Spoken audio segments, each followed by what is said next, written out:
Hello, everybody. Let's give our friends a little bit of time to get into the webinar, and then we will start as soon as we have a good amount of people in. Oh, a good amount of people already. So if you would, how about in the chat box, since we're talking about plants today, why don't you tell us what your favorite houseplant is in the chat while we're waiting for some extra people to come in.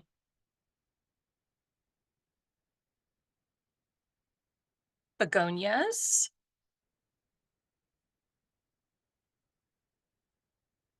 An orchid, spider plant,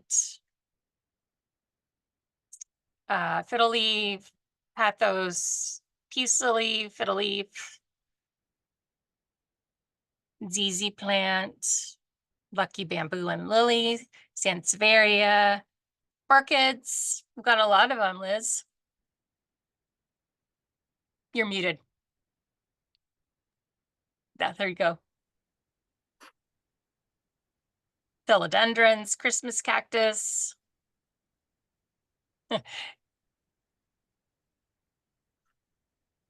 Bromeliads. So I know you're going to talk to us a lot today about different types of houseplants. So why don't, let's see, it's one after. We've got quite a few people in. So let's start the webinar here. Welcome to the Florida Friendly Landscaping Program's Homeowner Webinar Series, a series given every third Tuesday of the month at 11 a.m. My name is Jen Marvin, and I'm the Florida Friendly for Home Landscape Statewide Coordinator for Florida Friendly Landscaping. Today we have Dr. Liz Felter speaking to us about indoor plants. Your microphones have been muted. If you have questions, please type them in the chat box and we'll answer them at the end of the presentation. Please stick around until the end to take the exit survey. It helps me and my colleagues give you the kind of programming that you like and lets us know how we're doing while we're doing it. On a related note, in November, we will have an Ask the Expert panel, like so many of you have asked me for in the past, and that will be our webinar for that day. So if you would, when you're taking the survey, please write in the comments some of the questions that you have. And that way I can start looking for experts who will help us answer those questions, based on what subjects all of you have mentioned. Let's see, our next presentation will be on Tuesday, April 16th at 11 a.m. Eastern time, and it will be on an overview of our state's water.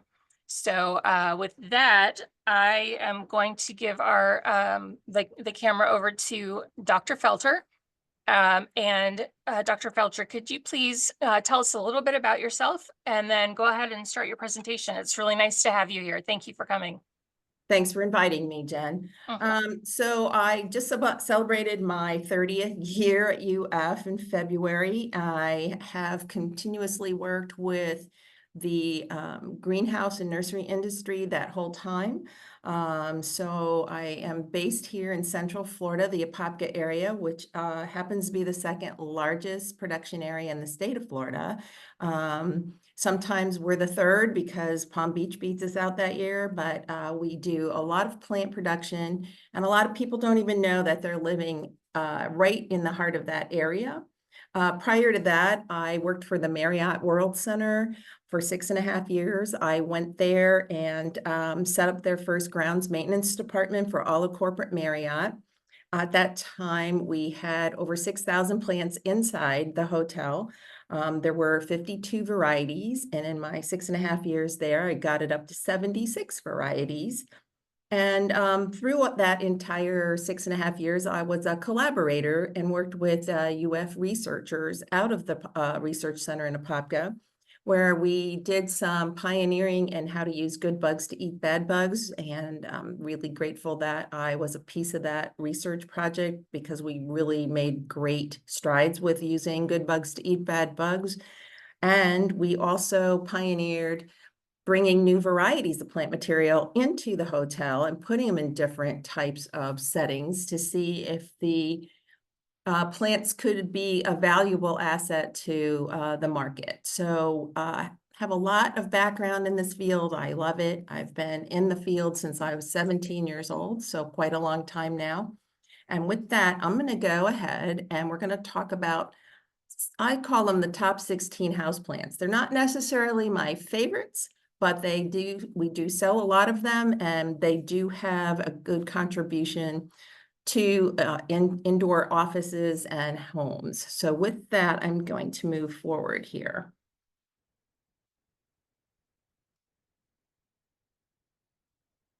Hey, Rebecca, we're not moving. You should be able to advance your slide. I'm trying. Yeah, unfortunately, there's not much I can do from my side, but yeah, because it's not a sharing issue. Can you use the arrows back and forth? I'm trying. Oh, Let's see. There. Good to go? yep. Okay.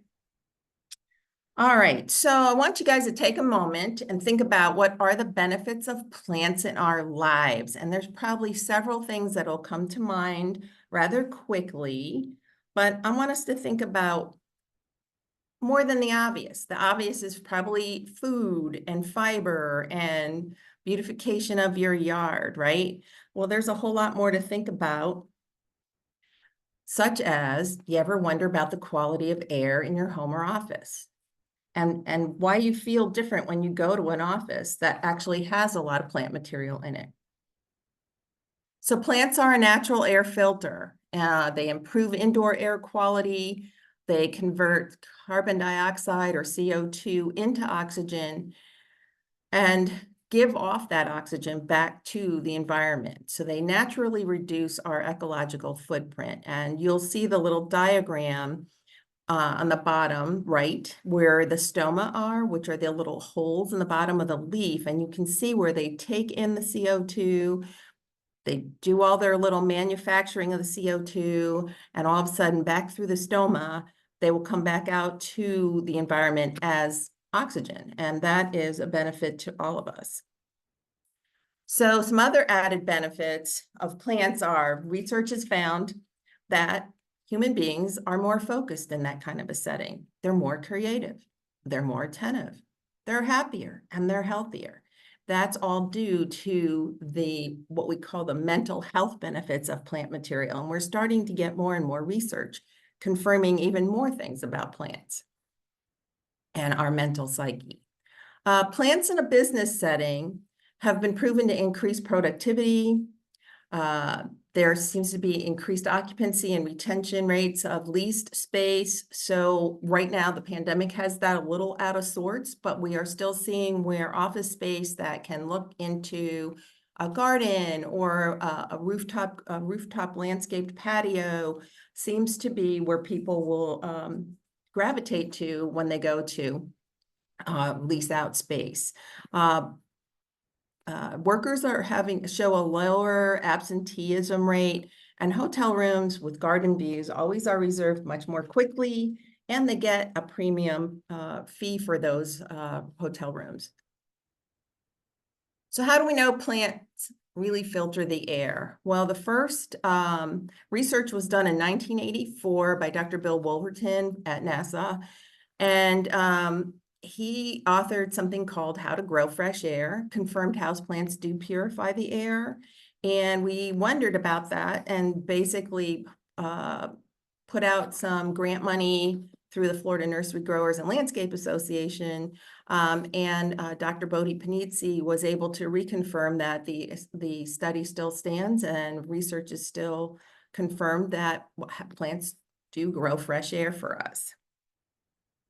So some more good news is that in 2022, a study done by Maryville University also reconfirmed that plant use can reduce stress, supports pain management, and promotes a sense of overall well-being. So I think it's all good news for people who like plants or people who want to get some more plant material into their offices and their homes, that it is worth the effort to bring them in.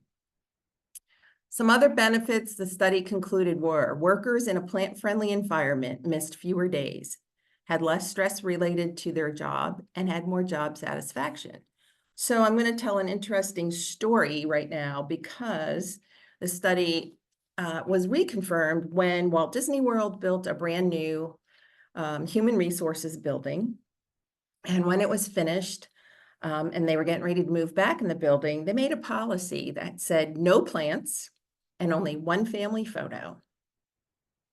And about a year later, they reversed that policy because it wasn't working. People weren't happy to be there. Their moods were not good. And they kept thinking, what is going on here? And so what had changed was their policy on plants and including family photos as reminders of what they liked around them when they worked, right? So there's definitely been some tried and true research done, but then there's always the fact that other people have tried it a different way and it didn't work. So there's increased positive feelings, reduced stress, fear, and anger. And they found that benefits of plants inside and also helped men and women enhance their problem-solving skills. So I think that's maybe something related to having more oxygen available to our brains to do those things. So plants also reduce volatile organic compounds, sometimes known as VOCs. And if there's too many of those VOCs, you could be in a building that's considered having sick building syndrome. Plant material also will reduce noise levels inside, and they can help decrease temperatures inside. So other really good things to know about why we like having plants inside. So now we're going to talk about some of those. So the top 16 plant picks that I want to talk about, I'll go back to you knowing that the number one thing to understand about your location, about where you want to put a plant in your home or your office, is know the light. It's the number one thing you got to know. Lighting can determine your success from the get-go. And since this is part of the Florida-friendly landscapes, you may have heard the term right plant, right place. Well, it goes right back to that even inside. So you want to know those light levels, and then you can look for little tricks of the trade when you go shopping for plants. So a lot of really good interior landscape growers or indoor houseplant producers will grow them in a higher light. But prior to going to market, they will acclimate them to lower light levels. And here are some hints. One, if they've been acclimated, the darker shade of green will be showing up in their leaves. They won't have the yellowish green look. They'll have a more rich, dark green look. And two, leaves that have been acclimated are going to be a little larger, because if you are in greater light and you really prefer less light, the leaves will start to shrink so they have less surface space exposed to brighter light. So therefore, when they start decreasing the light, the leaves will also start to get a little bigger because they feel like it's a little more comfortable for them to get out to that level of light. All righty, so here we go. Areca palm. Areca palms are fairly inexpensive and fairly affordable and quite available. They do better, I feel, in a medium light versus low light, and they'll do better even medium to high light. They have a propensity towards spider mites as their number one insect problem. And spider mites are opportunistic, and they will show up when the plant goes into stress. So again, when that happens, you may want to take it outside and take a high pressure hose and blast them off. You can also use maybe some soap and water spray just to get them, knock them back. But again, think about if it's in too low of light, is that the stress that caused the spider mites to show up? These are something you will see from a rental company. They are rented quite often to decorate for weddings and events, again, because they're fairly affordable and available. Dr. Felter, would you mind telling us which plants are toxic as you go along to both pets and people? I'm going to tell you, I don't know all of those. Okay, all right. I will also However, go I ahead. believe EDIS has a publication Yes. I will that, put something in the chat. yeah, if you can Yeah. pull that up for me, that would be great, because I will do that. what I find is something that used to not be toxic all of a sudden is. So I haven't been able to really keep up with the changes on the research on those. So Okay. hopefully the EDIS publication can help everybody. Sure. I'll find that and put it in the All chat. right. Thank you. Thank you. Okay, so our next plant is called lady palm. It's also called rhapis palm, which is RHAPIS. You will see this plant used inside and outside, and it does incredibly well in full shade in your yard. It does really well in low light in an indoor setting at a hotel, in an office, in your home. However, when you put it outside, it has underground rhizomes. So it can creep along the fence and end up in your neighbor's yard. And even though it's a beautiful plant, your neighbors may not want it in their yard, right? So we want to make sure that if you're using it, you have it contained somehow, particularly if you go outside. Inside, I like it as a separate plant in the corner somewhere. When I was at the World Center, we actually used it like a little hedge and a planter in a restaurant to make it more private in seating areas, and it worked incredibly well. All right, this plant, I'm really excited to say, I did the research on, and they brought it to the hotel, and we put it in various settings to see where it would work the best. And it worked everywhere well, which was really, really beautiful to be able to say this is an all-purpose type plant, okay? It has this beautiful weeping, graceful look, did well in settings where you had it in the corner, settings where you could put it where you needed a screen. However, we can also grow that. So it has a single trunk or had a multi-trunk. So pretty much like what we've seen with the weeping fig or the Ficus benjamina, which has been around a long time. What I noticed about this ficus, though, compared to its cousin, the benjamina one, is that when you move a Ficus benjamina only a foot to the right or left or forward, it'll drop leaves, where this one did not. So there are opportunities for this plant because it was so much more adaptable to the areas it was living in. Peace lily, also known as spathiphyllum, comes in a multitude of varieties. Some of them have small leaves, like the one photo in the photo here. Others are a variety called Sensation, where the leaf literally is 3 feet long and about 18 inches wide. It is quite sensational, but it takes up a whole lot more space.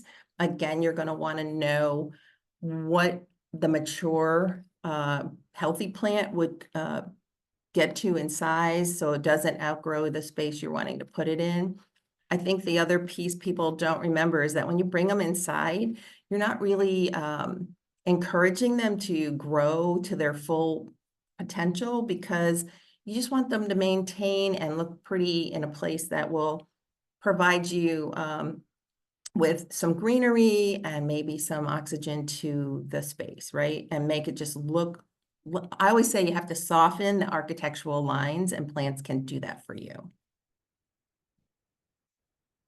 Golden pothos, one of my favorites, nicknamed the bar plant. You know why? Because they'll put them in a bar, and for some reason, with no light and no water, they still survive. I just don't know how that happens, but they seem to make it happen. Somehow, I think some server takes pity on them and throws water on them once in a while, and they still seem to be okay.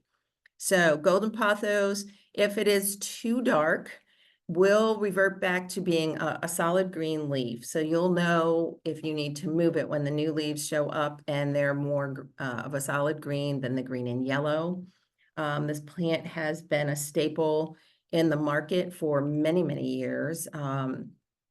The indoor plant industry started with a big boom in the mid-70s. And by the 80s, it was a roaring industry for interior landscape installation and maintenance. So again, a very nice plant. This one's on a totem. It also comes in a very large hanging basket, which is what I see restaurants and bars use a lot, is the hanging basket.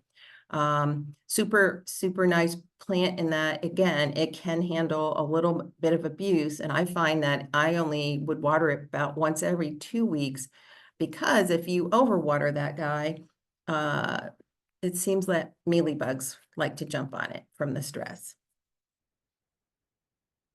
Arrowhead used to be called Nephthyitis, and then the botanist figured out it actually is a syngonium. This plant is super fun in that it can climb up a totem pole. It can be a nice full potted plant, and now it has plenty of varieties that have other colors. So you will see some with pink in the leaves, and you can see some that maybe have a burgundy and pink stem between the leaf and the crown of the plant. And that's really quite interesting, and makes it look really, really pretty when you have a darker plant in behind it. Sometimes when you're in hotels and offices, they'll have plant beds where there's a solid green background, and then they use a lighter plant in the foreground. And this is a real pretty choice. It seems to do better in a more of a medium light versus too low. All right, bamboo palm. One of my favorites, because it literally does well in medium to low light. And some little tricks of the trade were, we had a lot of them at the World Center because we had a huge convention area, and without plant material, we paired them 2 at a time at the doors to different meeting rooms. So 2 things happened. You were able to help guide guests to those rooms because the plant set the stage of where an entrance would be. And if you stood at the end of the hall, it just looked like a big bowling alley with no plant material. So it really did a really good job of making it pleasant and welcoming as well. A couple tricks we learned here is that as the fronds die, then it goes, this petiole will go all the way to the stem, and they will turn brown and papery. Well, the idea is that when we would get them, you would want to remove that area, because that's where insects would hide, was under the papery area. So we would take those apart and take that out. And then this one is very thick. And if you're going, it's very thick with foliage, it's very full. So when you're going into a little bit lower light, you can selectively remove some of that so that the light would get into the center, but it would still have a very full and pleasant look. So something to think about if you're getting that. These are a little more expensive, but if you have the right place, they will last a long time. So a story about them is that when I was doing the research with Dr. Lance Osborne about good bugs eating bad bugs, we literally were using a predatory mite to eat the spider mites. And we eventually, so I kind of had to tell a little fib, because they paid $1 million a year to keep bugs out of the hotel. So I just didn't tell them I was doing this research until it was so successful that the guests were thrilled that we were controlling insects without putting more chemicals into the environment. And we literally were able to get them in. They would come in vermiculite, which is this little tiny, it's actually used in soil, but it works as a great way to put them in a vial with the predators. And so it would come in a little shaker bottle, and we literally could just go and tap it above the plant, and they would fall in through the leaves and get in there. And if there were spider mites present, they would take off and eat them. So it was a really great product for us, and it worked really well. And, I used to have nightmares about, we had 128 super suites, and they all had 3 large potted plants. And I would think, oh man, these people are paying like, I don't know, $500 a night for that room. And I would have dreams that their 2-year-old would lick residue from a pesticide off the pot, right? So moving to this plant and moving to a natural control was really a beautiful tool for us to use. All right, dwarf pygmy date palm. This one's in a pot outside. However, you can use them inside. You have to be incredibly careful because they have thorns, and most palm trees, you know, if they have thorns, they have big ones, or they don't have any, right? So you have to be very careful about where you place this one. But it gives this beautiful instant, you are in Florida look with a palm tree, right? And it's just a very graceful tree. It does really well inside. It can handle medium to low light. They're expensive, but they do a beautiful job, and they give you a beautiful, I call it like a delicate look to the texture of a setting. So again, a really pretty plant.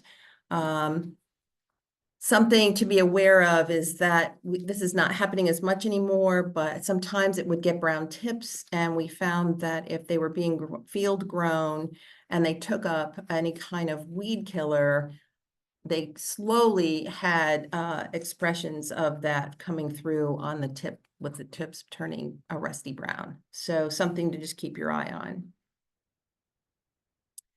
Rubber plant, not my favorite, but there's a lot of them out there, and they can do a great job in specific settings. Like, I really like this one in this highlight because it has this beautiful burgundy color on the underside of the leaf. You can let this thing become a great big tree, or you can just keep it columnar shaped as this one. And so I bring it up because there are a lot of them out there and they do well, but I do feel that they are going to do better in medium to highlight because of their burgundy undersides. They need a little more direct light, not direct sunlight, just brighter light. Okay. All right. Gerber daisy, also known as Gerbera, so that would be the same spelling with an A on the end of that first part of their name. All right, so this is why they're just pretty. They're happy, they're pretty. My favorite thing to do with them is to get them and use them as a party decoration and have them for an event. And then as the flowers start to die off because the lighting is too low, you just take them and create a bed outside, and you can bring all those happy little flowers back to the outdoor landscape. So they're really a fun, pretty plant. They come in so many colors, and they just brighten things up quite quickly. And again, you can just take them from the party out into your yard and reuse them. So really fun little plant, and they're fairly available too. All right. Chrysanthemums. Chrysanthemums are, again, many colors, many varieties. They're available, fairly available almost year round. However, once they have outgrown their use inside, they're not always successful in being moved outside. So the difference is, the little pots that are 4 inches are called garden mums. Those are successful with going from being, you know, at a party and in decoration and then going outside. These larger ones don't seem to transfer into the yard well. And I think sometimes we don't put them in enough light. And then anytime you transplant anything in your yard, you actually need to really water quite daily for about 60 days to get it to really take on its new location. So again, the other piece about these are, again, you want to make sure your lighting's good and you're paying attention to them. And with lower light inside, you aren't going to want to water as much. So sometimes I find people love their plants to death because they've watered them too much. But the other piece about a chrysanthemum is they have some natural insecticide called pyrethroids, and they're used to help with some natural pesticides. So they actually have some of their own makeup to chase off some insect issues. It's kind of a neat little story about them. Chinese evergreen, also known as aglaonema, and that one has gone from, this used to be the only variety you could purchase, was what this one looks like, with the silvery color. and darker green speckles. Now you can find them with pink stalks. You can find them with some pink and green speckles. There's just a lot of varieties out there now that are super pretty. They have a fairly thick stalk, so you do not want to overwater them. They're probably once every 2 weeks, and don't drown them, just keep them moist, you know, it's kind of a plant. Love them a lot because they do well, particularly the more green and silver varieties do well in incredibly low light and don't need a lot of maintenance to continue looking good. So something to consider is they come in a 6-inch pot, an 8-inch pot, all the way up to like a 14-inch pot, which is huge. And when I say inches on pots, that's the diameter across the pot if you were to measure it. So it's not like the height, it's actually the diameter of the pot. Philodendron species. So this one is called that because there are plenty of varieties in philodendron now that can do well inside. This sample that we're looking at, I wanted to show you is that the younger leaves will not have the holes in them. So as this plant matures, you'll start to see the split coming into the leaves. Some of the ones used outside are the varieties called Monstera, and that one, if it's real happy, you'll actually see it fruit. And it is one of those plants that has been hybridized to do well inside, and there are they're very popular in interior scaping in businesses as well as hotels, but they do well inside in a house. So and they will do well in medium to low light. So again, very popular. There are some very unusual varieties out there that people are willing to pay a lot of money. I'm just surprised that I saw a 4-inch pot, which we all know is fairly small, in a retail shop sold for $60. And I was like, wow. It's a very popular plant, and apparently a lot of people like to collect them. Snake plant, also known as mother-in-law's tongue. And that all comes about because this plant has the ability to, the Indians used to make a potion with it, and it would have a way of muting children if they were under attack. They could keep them quiet. I'm not sure if that mother-in-law's tongue was because of that too. You know, whatever your thoughts on that are, I'm not sure what they were thinking, but it is a very flexible plant inside. It has this variety with the beautiful golden margins on it, and it also has one that where it is solid green. Now, you should not get tired of this plant and throw it outside because it will take off and it will become invasive. And several different varieties of plants are on that list. Pothos is one of them. The baskets of English ivy is another one because the ivies that were used inside are not supposed to be outdoors. There are 2 varieties of ivy that are supposed to be outdoors, and it's because they're not going to be invasive. So again, snake plant, rather affordable, rather available, does a great job as an individual plant in a pot like this one in the corner. I have used it in a very long skinny bed to segment rooms in a restaurant or bar at the hotel, and it does a really nice job with that also. This is called Dracaena species. I'm not real sure what the common name would be, but there are a lot of plants that fall under the species. You are looking at a tricolor one. This one is got very pretty pink or burgundy along the outside edges of the leaves. But corn plant is in this family. Something called a Dracaena warnicki is in this family, and that's a short, fat, little bushy looking plant. This plant is a very pretty and very flexible in its use. It has a very thick cane-like stalk. You'll see the stem there is very cork-like. That tells us that it holds a lot of water. You do not have to water it often. If you overwater it, it will turn soft and mushy and they will die. The other issue is that this family of plant material does not like fluoride. So if you are working in a situation where it is city supplied water, there will be fluoride. And if you water with it, the plant gets large dark brown blotches all over the leaves. So you have to be incredibly careful with that. And in fact, if you have them in your home and you're on city water, it doesn't seem to take the fluoride out by letting it sit overnight for 24 hours. So you probably would have to invest in distilled water or something like that, spring water, to water it. A little more finicky, but it is a beautiful, flexible plant choice. ZZ plant.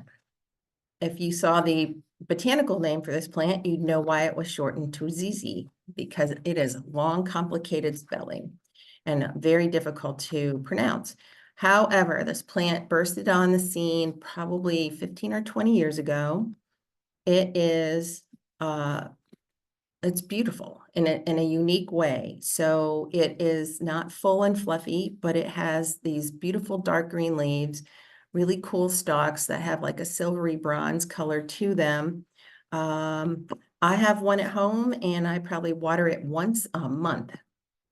And it is in completely low light. And it is stunning as a huge accent plant. It is beautiful as a backdrop to other plant material. It gives you a different texture. It gives you a great shade of dark green, shiny leaves. This plant has not been touched up with any kind of leaf shine, which I don't recommend that. I recommend you just take a damp rag and wipe them off so that they're, naturally what they're supposed to be. Sometimes those leaf shines can clog up the pores in the stoma and, have a bad reaction with the plant. So again, I think you would enjoy this plant, and it is, again, readily available.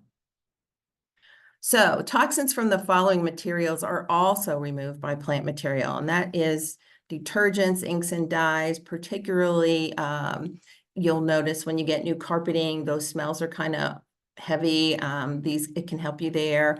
Helps with rubber and petroleum products, synthetic fibers, and of course, tobacco smoke are things that it will help remove from the environment. Other materials are, again, carpeting is a major, contributor to indoor issues with air quality. And then, sometimes other cleaners, and then sometimes when you have some like spray foam installation done at your home, that's not very pleasant either. So paper products and plywood and furniture, also you have things to, press all that wood together. They have found that adhesives, paint, lacquer and varnishes, and dry cleaning chemicals can be removed from the environment with plants. So how do we get started? Well, purchase plants from the recommended list, and most of the plants on this list, and particularly this presentation, lived in medium to low light. They needed water only 7 to 10 days or less. And then literally you can start with a 1 8-inch diameter pot in an 8 by 10 room to get started and make a difference. Okay. I do know that there is research being done to figure out, more like how many plants and how many square feet would do a better job, but I was not able to find a conclusive report on that. So if y'all figure that out or have time to go digging around, you may be able to find that and be more precise in your endeavors. Maintenance is important. So proper care is important for all of these things to work. And the other thing you should probably know is, do you have allergy triggers, right? Is somebody in your family not going to do well if there are mold spores because the plant got too wet and then the spores developed, and then at that point you would have to really repot the plant to get the spores out of the house. Again, you don't want that to happen because it will cancel any of the benefits of why you have the plants inside. underwatering or overwatering tend to kill the plant. Okay, so think about who you are as that person. Because I'm the one who seems to underwater because I have so much going on and I always remember unless the plant taps me on the shoulder and says, hey, do you remember? I need some water. So think about, you know, how does it work with your lifestyle? And can you commit to that? If you cannot, then look for those plants that only need it once every 2 weeks. Or if you miss a few days after 2 weeks, it's a little more forgiving. Peace lily, not ever going to happen. If you miss that peace lily watering by a day, it'll be collapsed on the floor in a very dramatic way, telling you it's dying. Okay, so you want to make sure that your choices work with your family, with your lifestyle, and your ability to take care of them. So in summary, live plants are imperative to a green initiative. Plants filter the air and cool the earth. They are a natural way to provide a relaxing and healthy setting, and they provide a big return for the amount of money you spend. So with that, I believe we can go to the chat box and answer questions. Okay, thank you, Dr. Felter. I want to just make a point. I just put in the chat a list of plants, houseplants in general that are either invasive or high invasion risk in Florida that you should not ever plant outside. And Dr. Felter made that point earlier. The few other ones that she mentioned, like arrowhead vine, and the monstera, which is the cutley philodendron, and pothos should never be planted outside, specifically of the sansevieria, the snake plant. So I just wanted to make that perfectly clear. Did I miss any, Dr. Felter? I think you got them. I mean, Okay. I think people understand. They understand invasive species when you talk about the python getting thrown outside. They Right. don't realize that plant material can do the same thing, right? It's how hydrilla, which was in an indoor terrarium, ended up being in the waterways because somebody got tired of their terrarium, and now we're dealing with a huge ecosystem problem in waterways from what used to be a terrarium plant. So it's super important to know those things. Right. And you know, if I'll also put a link in there to the UF assessment, which will tell you what plants are invasive. You just type it in and it'll let you know. You know, when you click on it, what is invasive and what isn't. I'm assuming the ones I just put on there are in the assessment list, but it goes for any type of plant, outdoor plants or indoor plants. And I'll put a link in there to that. So we have questions. Would bamboo palms have the same issues and solutions? I'm thinking that I'm not sure which issues and solutions they were talking about. I'm not either. Yeah, I should have asked that to you probably at the time. Let me say, is the lady palm a bamboo relative? No, Okay. not at all. Okay. And which species of ficus were you discussing? I talked about Ficus alehi today, Okay. which sometimes is called Hawaiian ficus. Not really sure that common name is true throughout, you know, the country, but it definitely has the long skinny leaves where the rest of them have that more teardrop shape. Okay. Can you provide the name of a few of your favorite plant moisture meters for houseplants? It's called your index finger. I'm serious. If you can take your index finger and you can insert it into the soil the entire length of your finger and it is still wet at the end of your finger, you don't need to water. Okay. Great. I've tried the meters with a staff because it's hard to teach watering, right? It just is. And we just never, ever found one that was accurate enough to just give everybody one and buy it for the whole team, you know? Yeah. Okay, great. Let's see. What causes the leaves of the snake plant to fall over? Too wet. To fall over? It's Yeah. A lot of times it usually is too wet when it can't, and it just gets soft and just can't support itself. The other side of that is if it's incredibly dry and it's incredibly sandy soil, then that means it's not getting enough water to support itself. Okay. Do you recommend fertilizing houseplants? And if so, how often and what recommended fertilizer? I don't recommend fertilizing it. And the reason is the plant is not in optimum growing conditions. And when you fertilize, the byproduct is salt because that's what fertilizer has in it. And what happens is if you fertilize too often and the salt becomes a byproduct, when you go back in and water, you now have constituted salt water and you burn them. Okay. No, it's very good to And know. some plants are worse than others for that, Okay. for sure.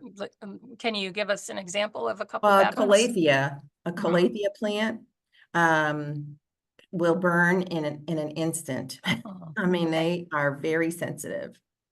Okay. And how about succulents?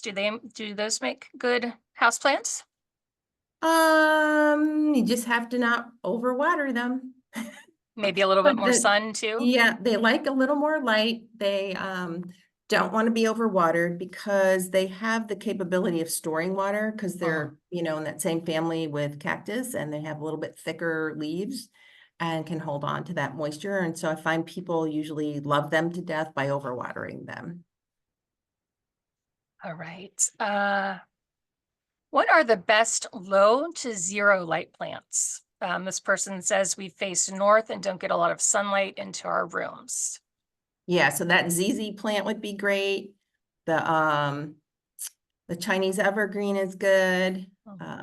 Probably a pothos totem would be good versus, or a basket even.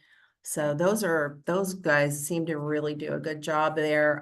Even the peace lily would be good there because it likes low light. You just have to back off on the you know, you have to watch it because the lower the light, the less water it needs. So you don't want to overwater it either. Okay. How about repotting? When do you suggest repotting? Repotting. So a lot of the plant material we talked about today is probably not gonna need to be repotted for quite a while. And not to be mean, but sometimes it just doesn't live that long in the house until you get used to it to actually need to be repotted. But there are plants like the snake plant. It will it'll split the rubber pot because it's so happy with what it's got going on. So you can look for it to do that. And then I always make sure I tell people if you're gonna repot, you don't want to jump the size of the pot too big. So if you have a 6-inch pot and you need to repot it, you really only want to go to an 8-inch pot. Okay. And then let it outgrow that before you bumped it to a 10-inch. Okay. Is it smart to put aloe outside in Florida? Yep, that's where mine is. Okay. Let's see. How can the houseplant indoor approach benefit lung or asthma patients? Is there any research on that? I believe she's talking about, or he or she is talking about the making air, fresh air. That becomes challenging because you just don't know if you have figured out the watering quite right, and then you end up with those fungal spores from maybe too much water, and that could be a trigger for someone with asthma. And so it becomes, unfortunately, a trial and error, and I don't know if it's worth the risk to the person who's got asthma. Okay. Let's see, what causes snake plants to grow all at once? This person says, I've had some not grow and then suddenly a bunch of new leaves. Do you know what that would be?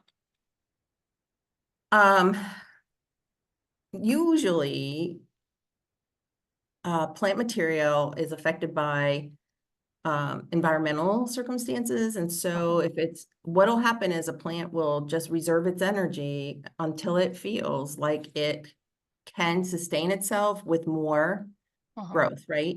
So it may just been hanging out, and then all of a sudden, boom, everything came together and you have new growth and a fuller plant. Okay.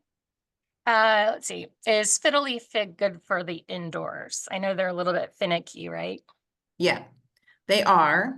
You know, what's funny is all of the DIY shows love them in their Yeah. house. Yeah. And so, and I love that they use plants, period, in their house, but that one is not one that I would put out there for a beginner. And until you figure out the watering needs of it, what I've noticed is that that plant will get brown edges on the margins of the leaves, and then they just start the brown just starts going all the way into the middle of the leaf along the midrib. And so then you end up starting to cut them off, you know? So, Or in my case, they fall off. yeah, there's that Yeah. too. So, Sure. so they're pretty, and I love them because they're very nice, dark green. They have that unusual leaf shape, you know? Yeah. But until you figure out if the light's right for them and what their water needs in that location are. And oh, I should mention that location's important not only for light, but if you have an AC vent or a heat vent blowing on that plant, that's going to interfere with, you know, the relative humidity and the watering needs of that plant. So something to bring up. You notice I didn't talk about ferns today. Yeah. Yeah. Yes. Ferns are really humidity lovers. And so unless you have a place that you can keep them like in the bathroom where there's a shower going maybe every day or every other day, they struggle. So Thank you. not that I don't like them. They're Yeah. super fun, actually, but they do have specific needs. Okay. How much light does a Rex begonia need? Highlight. Okay. Yeah. Oh, this is a great one from one of our new agents. How should we advise homeowners on getting rid of indoor plants they no longer want, especially those which are invasive?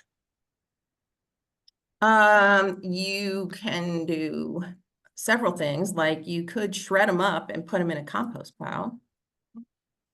You could throw them in the home trash and tie them up and let them go to a landfill, which, you know, if you can shred them up and put them in a compost pile, that would be better. And I say shred them up, I mean really shred them up, because if they're going to be possible invasive species, you want to make sure they can't have enough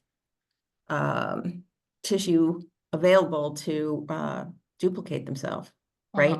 Yeah. Or reestablish. Right. So did I answer that one, Rel, or? I think so. Yeah. Okay. I think that's good. You just said this, but what's a good plant for very humid places and that can help with mold and bacteria?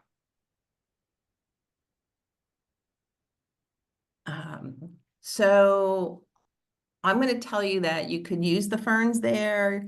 You could use a hanging ivy basket in that situation. Just don't throw that one outside. But depending on how humid it is, you may still have bacteria problems. Okay. Just because that's, you know, part of the game with that situation, right? Yeah. And I know this can be highly variable, but what causes brown spots on tips of leaves? Oh, A lot of different things, right? lots of things. So most common thing is going to be a drop in relative humidity, and you could help some plant material by just misting it once in a while, you know, with a little water bottle mister. Okay. But other things sometimes are truly a plant disease. And plant diseases are not something you can just eyeball. You would have to, you know, pretty much send it to a lab and let them plate it and figure it out. Other situations are that insects live on the undersides, and they are notorious for sucking the chlorophyll out and causing brown spots or white spots. So, And also burning, right? If they get too much sun, they can burn. yeah, you can sunburn them, and people look at you strangely when you say that plant has sunburn spots, but there is that issue. When they're not used to being in direct sun, they will sunburn. So Let's see, watering begonias on top or set in a pan of water? depends on what kind of pot you got them in. Okay. If they're in let's see. clay, Mhm. always from the top down. Okay. If they're because in a clay pot, if you go from the bottom up, the water will bring salt residue back to the top. And then as the Okay. plant grows and touches that top rim of the clay, you will burn the plant from the salt. Okay. Plastic, on the other hand, doesn't do that. So Okay. you could do either. Okay. And I think, let me see here. I think one more, and this is a good one. Do fake plants have any of the benefits of real plants? No. So you know of studies where fake plants and real plants have been tested, like in a hospital setting or a, I don't know of the research on that, but here's the Mhm. thing. Most fake plants are made from petroleum-based products. Okay, So you're bringing them back into the environment, sure. and not taking anything out. Okay. Sure. So it looks like that is what we have for Okay. questions. Thank you so much for coming here to us and explaining indoor plants. Oh, you're very welcome. Yeah. Well, we hope everybody has a great day and come join us next time for our next webinar, which is an overview of Florida's waters. So hope everybody has a good day. Thank you. And thank you, Dr. Felter.